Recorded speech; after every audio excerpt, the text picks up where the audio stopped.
আজ আমি আপনাদের সঙ্গে আলোচনা করব আধুনিক এক চিকিৎসা পদ্ধতি নিয়ে, যার নাম জিকেআরএস বা গামা নাইফ রেডিও সার্জারি।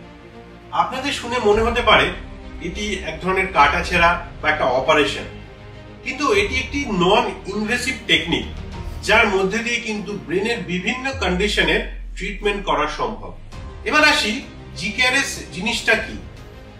আমাদের ব্রেনের কিছু ছোট ছোট টিউমার বা যে টিউমার খুব ব্রেনের ডিপে রয়েছে, বা বড় টিউমার বের করার পরে ব্রেনের কিছু টিউমার যেটা রয়ে গেছে, অথবা ব্রেনের কোনো ভ্যাসকুলার ম্যালফরমেশন বা কিছু ক্ষেত্রে নার্ভের কন্ডিশনের জন্য কিন্তু এই জিকেআরএস পদ্ধতিটা অবলম্বন করা হয়।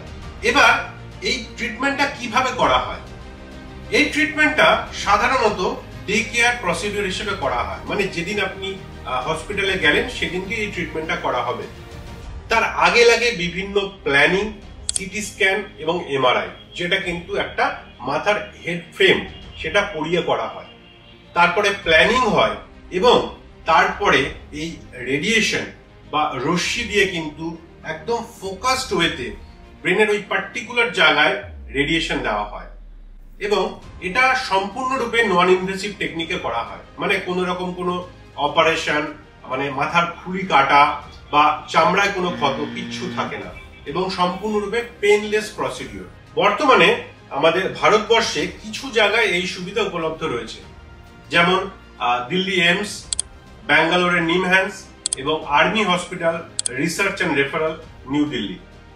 তো এই সমস্ত বিভিন্ন জায়গায় গেলে কিন্তু আপনারা সরকারি সুবিধার মাধ্যমে এই আপনারা জিকেআরএস বা এই অপারেশনটা করাতে পারবেন। তবে বলে রাখি, সব ধরনের ব্রেন টিউমারে কিন্তু এই জিকেআরএস করা যায় না। ধরুন আপনার ব্রেনে অনেক বড় একটা টিউমার রয়েছে, সেটার অপারেশন দরকার, কারণ সেটা ব্রেনের ভাইটাল পার্টে চাপ দিচ্ছে। সেক্ষেত্রে কিন্তু আপনাদের অপারেশন করাতে হবে, ফর্মাল যে অপারেশন হয়।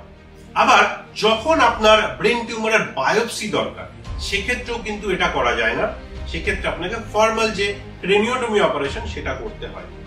তো আশা করি বোঝাতে পেরেছি এই লেটেস্ট ইনভেনশন যেটা আমরা বলি জিকেআরএস, সেটা কি, কেন করা হয়, কোন ক্ষেত্রে করা যায় না। সুতরাং শেষে আমি এটাই বলতে চাই, গামা নাইফ রেডিও সার্জারি মানে কোনো কাটাছেঁড়া নয়, বরং নির্ভুল চিকিৎসা।